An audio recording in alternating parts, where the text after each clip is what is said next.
Hoje é o Dia Mundial do Desenhista. Por que será que algumas pessoas, têm o dom de materializar o mundo criativo das suas ideias, dos seus pensamentos?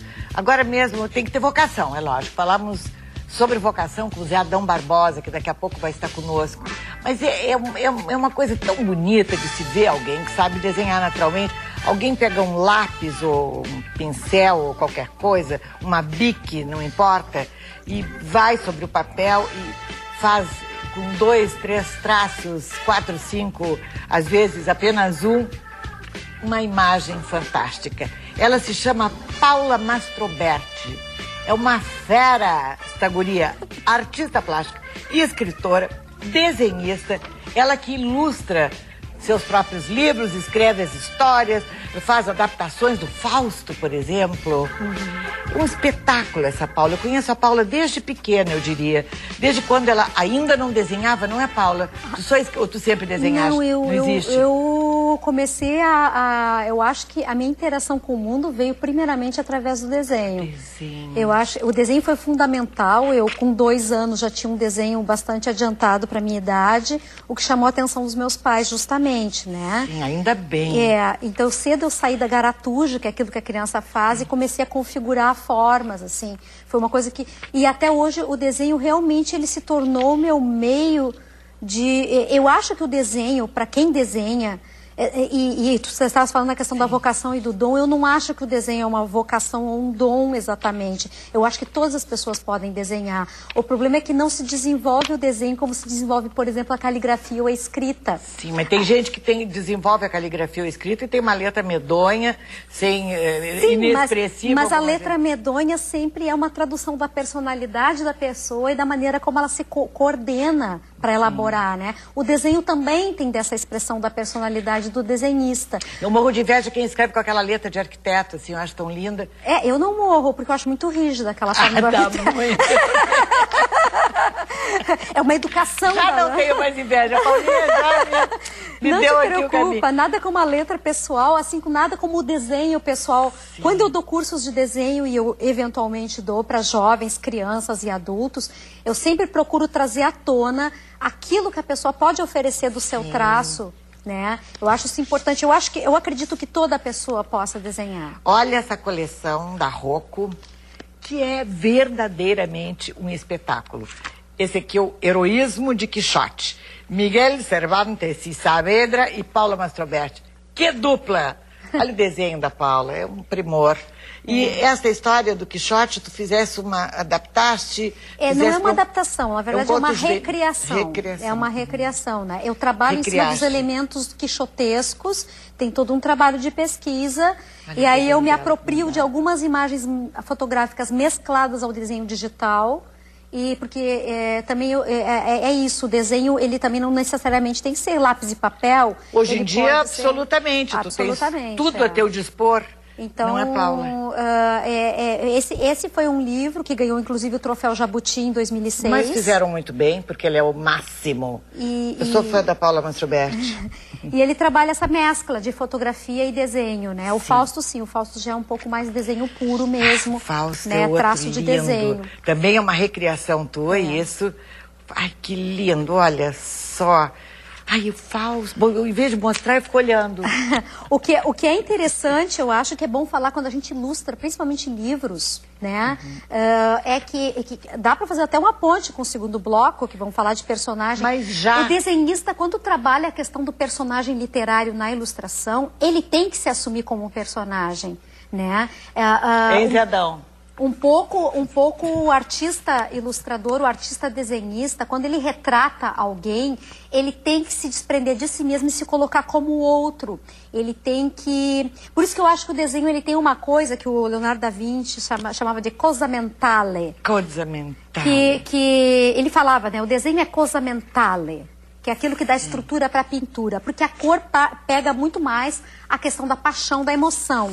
né? Não que um pintor vá pintar irracionalmente. Sim, Fausto, tu escolheste o roxo, o Quixote, o verde. Isso. Foi escolhido por ti. Foi, essas coisas sim, o e projeto Ulisses, gráfico o é meu, retorno né? de Ulisses, recriação a partir da obra de Homero. E cada um deles também trabalha um desenho de uma maneira muito específica. Sim. Né? Ulisses, a personagem é a ilustradora do livro. Ela é uma artista plástica que desenha. E aí ela trabalha... Aí essa mulher com os peitos para trás não é, é uma sereia do que... É a artista plástica e seu catálogo, ela vai fazer uma exposição, ela é Penélope. Penélope é uma artista plástica, Sim. né?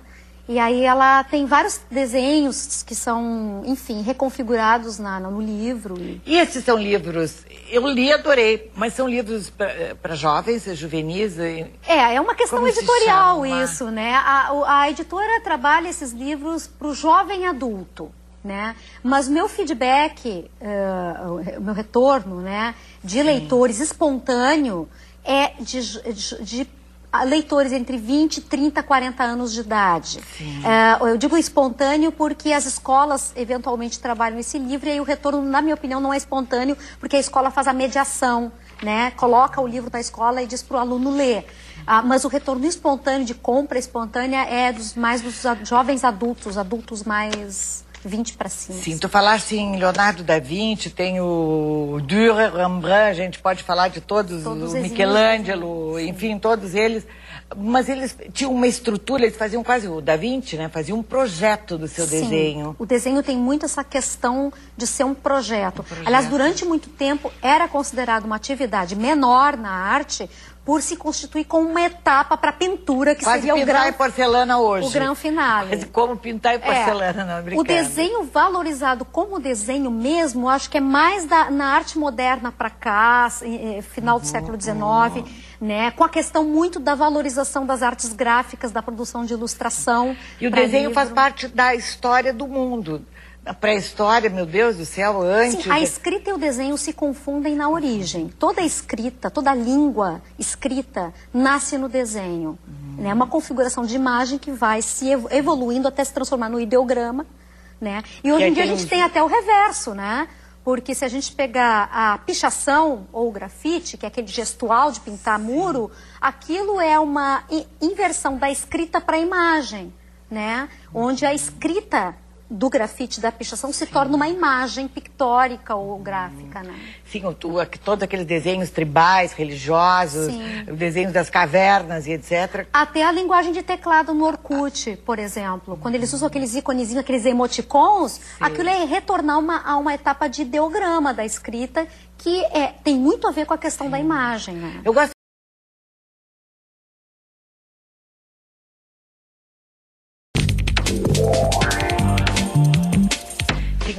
todos aqueles desenhos tribais, religiosos, desenhos das cavernas e etc. Até a linguagem de teclado no Orkut, por exemplo. Quando eles usam aqueles iconezinhos, aqueles emoticons, aquilo é retornar a uma etapa de ideograma da escrita que tem muito a ver com a questão da imagem, né? Eu gosto muito quando eu faço uma mensagem de aniversário, que a gente sempre acaba dizendo a mesma coisa, então eu pego estes símbolozinhos, boto assim, símbolo de cruzeiro, de euro, de arroba, percentual, aquele de porcento, então tudo isso e muito mais, porque aí tem o que a pessoa quiser, não fica mais legal? Sim, fica. Eu gosto muito de fazer não, isso. É legal mesmo. X, mais, ponto e vírgula, então assim, põe todos os... eu adoro, porque aí fica tudo que tu quiseres, está contido ali naqueles, né? Sim, e simplifica bastante a comunicação também, né? Eu acho muito interessante esse fenômeno de reunir imagem e escrita. Eu acho é um fenômeno que eu tenho estudado. E o desenho estava ligado à religião, simplesmente, era, né, durante muitos e muitos séculos. Depois ele ficou independente, é isso, o desenho... Tem uma história? Dá pra gente traçar uma história do desenho, né? Na verdade, o desenho, eu acho que é uma primeira maneira da gente se relacionar com o mundo. E de fazer com que esse mundo adquira um sentido para nós, né? Quando o homem primitivo desenha nas cavernas, ele está querendo produzir um sentido para o mundo que ele está vendo e para ele é novidade, né?